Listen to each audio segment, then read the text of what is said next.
Hello everyone, I am Atreyi. Welcome back to my channel everyday equals Atreyi. আজকের ব্লগে থাকবে খুব গুরুত্বপূর্ণ একটা কথা আর খুব গুরুত্বপূর্ণ একটা ইনফরমেশনও। সেটা হচ্ছে ব্যাঙ্গালোরে আপনারা নিউজ চ্যানেলে হয়তো দেখেইছেন, রেস্টুরেন্ট থেকে শুরু করে বিভিন্ন রকম যে হোটেলগুলো ছিল সেগুলো বন্ধ হয়ে গেছে। তার কি কারণ ছিল? তার কারণ এটাই যে যুদ্ধ যে চলছে আমাদের, সেই যুদ্ধের জন্য এলপিজি গ্যাস তার ক্রাইসিস হয়েছে। এবার এলপিজি গ্যাসের ক্রাইসিসের জন্য এখানে এখন বন্ধ করে দিয়েছে, সমস্ত গ্যাস সিলিন্ডার থেকে শুরু করে ওগুলো সাপ্লাই করছে না। এবার সাপ্লাই করছে না, খবরে বলে কি যে ইন্ডিয়ার কাছে এখনও স্টক অনেক রয়েছে, যে এখনই হচ্ছে কি যে এতটা প্রবলেমে হবে না। কিন্তু কিছুটা আমাদের মনে হয়েছে কি যে বদমাইশি না, কিছুটা হয়তো গভর্নমেন্টের বদমাইশি চলছে এখানে, যার ফলে ওরা স্টক করে রেখে দিয়েছে আর ব্ল্যাক করছে।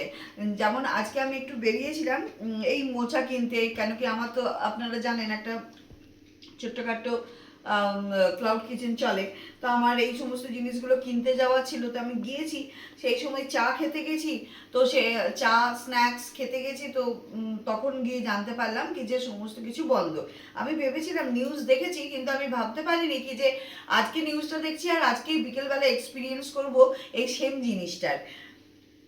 তো আমি আমার হাজব্যান্ড গিয়েছি, তখন সব দোকানে যখন কথা বলছি, জিজ্ঞেস করছি, তখন প্রত্যেকে একটাই কথা বলছে যে এলপিজি গ্যাসের ক্রাইসিসের জন্য সিলিন্ডার পাওয়া যাচ্ছে না, এবং সিলিন্ডারগুলোর প্রাইস বাড়িয়ে দিয়েছে 2-3 গুণ।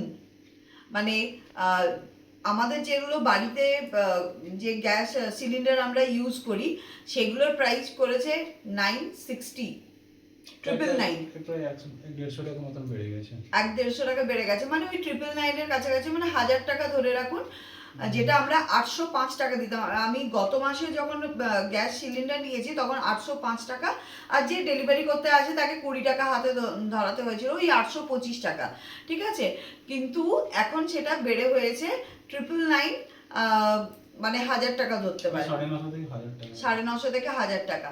আর যেটা কমার্শিয়াল ইউজ হয়, যারা হোটেল রেস্টুরেন্টে ইউজ করে তাদেরটা ডবলের থেকেও বেশি, মানে 1600 কত বললো না, ডাবল হয়ে গেছে। প্রায় ওই 1500 থেকে 2000 টাকা গুলো প্রায় 3,500-4,000 টাকা হয়ে গেছে, মানে ডাবল হয়ে গেছে। হ্যাঁ, সেগুলো 3,500-4,000 টাকা হয়ে গেছে। তো একটা সিলিন্ডারে যদি 3,500-4,000 টাকা হয়ে যায়, তাহলে বুঝতে পারছেন কি অবস্থা। এখন আমার তো মনে হয় যে এই কোভিডের টাইমের মতন অবস্থা হয়ে গেল। এখন হয়তো রেস্টুরেন্টগুলো আর খোলা থাকবে কিনা সন্দেহ। আর তার থেকে আরেকটা বড় কথা, যদি রেস্টুরেন্ট খোলা থাকে আর ওরা যদি ব্ল্যাকে সিলিন্ডার নেয়, তাহলে ভেবে দেখুন জিনিসপত্রের দাম বেড়ে যাবে, আর যে সমস্ত আইটেমগুলো ওরা বিক্রি করছে সেগুলোর দাম বেড়ে যাবে, আর সেই টাকাটা কোথা থেকে বার করবে? আমাদের মতন কাস্টমারদের কাছ থেকে। আর সুইগি জোম্যাটোর ক্ষেত্রেও হয়তো একটা এফেক্ট পড়তে পারে না? যদি রেস্টুরেন্ট ইম্প্যাক্ট হয় খাবারের জন্য বা রান্নার জন্য, তো অবশ্যই ওদেরও কিছু ইম্প্যাক্ট হবে। এরকম কিভাবে হবে ওটা তো বোঝা যাচ্ছে না, বাট হবে। হ্যাঁ, সেটাই। তো মোটামুটি এই ক্রাইসিসটা ব্যাঙ্গালোরেই দেখা গেছে, এবং অন্যান্য জায়গায় কিন্তু এখনো পর্যন্ত হয়নি। না, নিউজে আছে, আসছে নিউজগুলোতে, নিউজে আছে, কয়েকটা জায়গায় দেখাচ্ছে, কিন্তু সবাই গ্যাসের জন্য লাইন টাইন দেখছিলাম আজকে নিউজে আসছে। তো আছে অবশ্যই, এটা তো হবে। একটু ব্ল্যাকের চেষ্টা হচ্ছে বা স্টক আপ করছে ওরা সব জিনিসগুলোকে, আর দামগুলো বাড়িয়ে দিচ্ছে। হয়তো এখন যুদ্ধ হয়েছে হয়তো 10 দিন 12 দিনেই হয়েছে। এবার এই যুদ্ধটা যদি 1 মাস বা ওর থেকে বেশি চলে যায়, বা তবে মানে দেখে নিন কীভাবে প্রবলেমটা বাড়বে আবার। সেটাই হচ্ছে ব্যাপার। তা আমরা আজকে একদম চাক্ষুষ হচ্ছে প্রমাণ পেলাম। আমরা গিয়েছিলাম যে সমস্ত জিনিসপত্র কিনতে, সেখানে গিয়ে যখন আমরা রেস্টুরেন্টে গেছি, রেস্টুরেন্ট না মানে এমনি চা স্ন্যাক্স খাওয়ার জন্য সব কিছু বন্ধ, সব কিছু বন্ধ। শেষে আমরা খেলাম একটা উড ফায়ার দোসা আছে, দাবনগিরি দোসা। দাবনগিরি দোসাতে হচ্ছে উড ফায়ার দিয়ে তৈরি হয়, তো উড ওদের স্টকে আছে, যার জন্য ওই ভদ্রলোক বললেন কি যে আমাদের উডের যে সমস্ত খাবারগুলো তৈরি হয় উড থেকে, উড জ্বালিয়ে আর কি, সেইগুলোতে কোনো অসুবিধা হবে না, কিন্তু ইডলি বানাতে গেলে অসুবিধা হবে বললো না? ইডলি, হ্যাঁ, যেখানে গ্যাস ইউজ হচ্ছে তো সেই জায়গাতে অসুবিধে। আদারওয়াইজ মোটামুটি এখন অসুবিধার মধ্যেই চলছে। কেন কি আমরা গব্বর চাইতে যখন গেছি সেখানেও প্রচুর লোক কম, ওখানেও সেম সেম প্রবলেম। ওখানেও লোকজন বলছে কি যে একটা সামান্য চা বানাতে বললেও 20 মিনিট মতন ডিলে হবে। মানে বুঝতে পারছেন, চায়েরও অর্ডারটা চাইছে কি যে আরো অনেক বেশি একসাথে আসুক আর চা ফোটাবে আর তারপরে দেবে, এই এরকম হয়েছে। তো এটা ব্যাঙ্গালোরে কিন্তু মোটামুটি আমরা ফেস করতে শুরু করে দিলাম। না না, অন্য জায়গায় অন্য মেট্রোপলিটনেও মোটামুটি দাম অলরেডি বাড়িয়ে দিয়েছে। সব জায়গায় হবে এগুলো, আস্তে আস্তে করে এগুলো হবে। হ্যাঁ, কিন্তু সব জায়গায় হবে ধীরে ধীরে। আমার মনে হয় না, আমার মনে হয় ব্যাঙ্গালোরে এগুলো হচ্ছে কি যে একটু বেশি হচ্ছে। কেন কি আজকেই সকালবেলায় মেসেজ নিউজটা দেখলাম আর আজকেই বিকেলবেলায় এটা আমি ফেস করেছি। আর এই যে ব্ল্যাক করার যে চেষ্টা, ব্ল্যাক করার প্রবণতা, বেশি টাকাই হচ্ছে কি যে বিক্রি করব, এই ব্যাপারটা কিন্তু আমার মনে হয় এটা কর্ণাটকা গভর্নমেন্ট করছে। এটা হয়তো অন্যান্য স্টেটে না হবে, আমরা এখন পাইনি হয়তো নিউজ, বাট হবে অবশ্যই।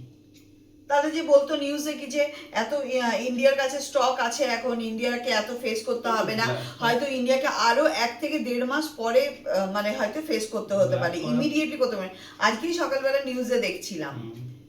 তো তো ভেবে দেখুন এরপরে নেক্সট কি হবে। মোটামুটি আজকে আমরা এই জিনিসটা ফেস করেছি। আর উড ফায়ার পিৎজা বলছি, উড ফায়ার দোসা কীরকম ভাবে তৈরি হয় আর সেখান থেকে দাবনগিরি দোসা খেয়েছিলাম, সেটাও আপনাদের সাথে শেয়ার করব। দোসাটা কিন্তু তৈরি হচ্ছে উড ফায়ার দিয়ে। উড ফায়ার দোসার টেস্ট অসাধারণ, দেখতে পারেন ওখানে দিয়ে একবার দেখিয়ে দাও ওদের উড ফায়ার দোসা। কর্ণাটকার একটি বিখ্যাত জায়গা দাবনগেরে, আর দাবনগেরের দোসা হচ্ছে এখানকার ফেমাস। এটা কিন্তু wood fire dosa, wood fire দিয়েই তৈরি হয় আর তার সাথে থাকে আলু মাখা চাটনি, ভীষণ ভালো। আর এই পাশের রেস্টুরেন্টগুলো দেখুন পুরো খালি, খাঁ খাঁ করছে। এই রেস্টুরেন্টগুলো শুধু খুলে রেখেছে ওই চা আর একটু স্ন্যাক্সের জন্য, যেটা অল্প গ্যাসে তৈরি হবে। এদেরও অবস্থা ভালো নেই, কিন্তু ওই আর কি এইভাবে চলছে। তবে ব্যাঙ্গালোরে তাহলে আমরা ফেস করতে স্টার্ট করে দিলাম এলপিজি গ্যাসের ক্রাইসিস। আপনারাও যদি আমার মতন এরকম ক্রাইসিস ফেস করছেন তাহলে অবশ্যই কিন্তু আমাকে কমেন্ট করে জানাবেন। চলুন তাহলে এই ব্লগটা কেমন লাগলো জানাবেন। আর আপনারা কেউ কোথাও যদি এই রকম ধরনের ফেস করছেন তাহলে সেটাও কমেন্ট বক্সে জানাবেন। আর ব্লগটা ভালো লাগলে একটা লাইক, শেয়ার, সাবস্ক্রাইব আর অবশ্যই কমেন্ট করবেন। দেখা হবে নতুন ব্লগের সাথে। Tata, bye bye, thank you so much.